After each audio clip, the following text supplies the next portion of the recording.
एक बार एक व्यक्ति ने महात्मा बुद्ध से पूछा कि मेरी जिंदगी में इतने दुख क्यों हैं, इतनी तकलीफ क्यों है। तो महात्मा बुद्ध ने कहा, बताओ तुम्हें कौन सा दुख है। तो उस व्यक्ति ने कहा, मैं तुम्हें कौन सा दुख बताऊं, मेरी तो पूरी जिंदगी ही दुखों से भरी हुई है। मेरे जो रिश्ते हैं उनसे भी मैं दुखी हूँ और मेरे शरीर में भी बीमारियाँ होती रहती है।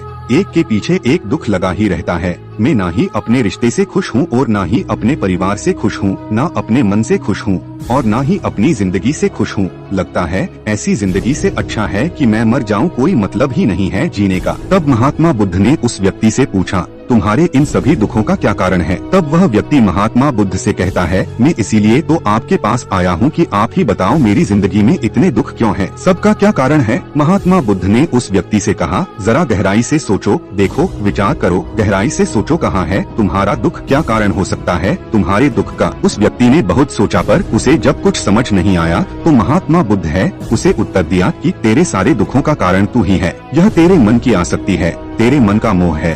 गौतम बुद्ध का एक प्रसिद्ध अनमोल विचार है जो आपने भी सुना होगा, आपके सारे दुखों का कारण आपका मोह ही है। आपके मन के सभी दुखों का कारण आपका मोह है, आपके मन की आसक्ति है। तो उस व्यक्ति ने बुद्ध से कहा कि मैं समझा नहीं कि मेरे मन का मोह मेरे दुख का कारण कैसे हो सकता है। तब महात्मा बुद्ध ने उसे 3 छोटी छोटी कहानियाँ सुनाई। पहली कहानी, एक व्यक्ति पेड़ से चिपककर चिल्ला रहा था कि कोई मुझे बचाओ, कोई मुझे इस पेड़ से छुड़ाओ, इस पेड़ ने मुझे पकड़ लिया है। तब वहाँ से एक गुरु और शिष्य गुजर रहे थे। तो उस शिष्य ने अपने गुरु से कहा कि इसकी मदद करना चाहिए, यह इस पेड़ से चिपक गया है। तब उसके गुरु ने कहा कि इसकी मदद कोई नहीं कर सकता। तो वह शिष्य हैरान होकर अपने गुरु से पूछने लगा कि ऐसा क्या है कि इसकी मदद कोई नहीं कर सकता। तब उसके गुरु ने जवाब दिया, जिस इंसान ने खुद ही पेड़ को पकड़ रखा है और जिस इंसान ने खुद ही किसी चीज को पकड़ा हो, उसे भला कौन छुड़ा सकता है, उसे कौन बचा सकता है। फिर महात्मा बुद्ध ने उस व्यक्ति से कहा कि तुमने भी सारे दुखों को खुद ही पकड़ा है कि यह मेरा है, यह छूट ना जाए, यह मेरे पास रहना चाहिए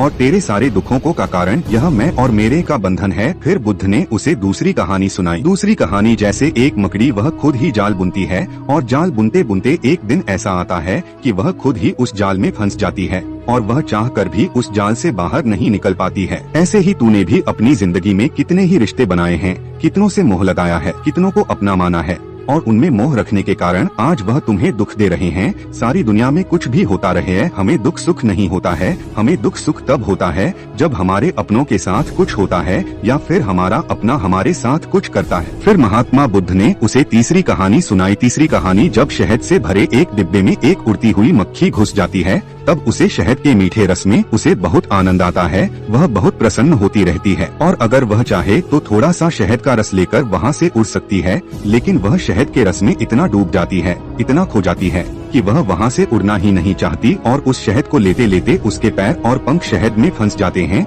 फिर जब तक पेट भरता है वह बुरी तरह से उस शहद में फंस जाती है। फिर वह वहाँ से निकलने की बहुत कोशिश करती है, आगे जाती है, पीछे जाती है, दाएं जाती है, बाएं जाती है, पर वह वहाँ से उड़ नहीं पाती है। ठीक उसी तरह तूने भी अपनी जिंदगी में जिन रिश्तों में आनंद लिया, सुख लिया, शुरू में तो तुझे बहुत सुख आया और आज वही रिश्ते तुझे दुख दे रहे हैं। ऐसे ही जब कोई व्यक्ति अपने स्वास्थ्य की परवाह न करके स्वादिष्ट रसों के पीछे पड़कर कुछ भी खाने लगता है तो आगे चलकर उसका स्वास्थ्य खराब होने लगता है, उसका शरीर खराब हो जाता है, उसके शरीर में रोग आने लगते हैं। ऐसे ही मन जब सारे संसार की बहुत सारी आशाएं कर लेता है, तृष्णाएं और वासनाएं कर लेता है तो उसके मन में धन का लोभ आ जाता है और फिर चाहे उसे कितना भी धन मिलता रहे उसकी तृप्ति कभी नहीं होती, वह हमेशा धन से अतृप्त होता है और फिर इसी से उसके मन में दुख का जन्म होता है। फिर उस व्यक्ति को एहसास होता है कि महात्मा बुद्ध बिल्कुल सही कह रहे हैं, यही वजह है मेरे सारे दुखों की, मेरे सारे दुख मेरी वजह से ही पैदा हुए हैं, मेरे मन के मोह से ही पैदा हुए हैं। फिर उसने महात्मा बुद्ध से एक और प्रश्न किया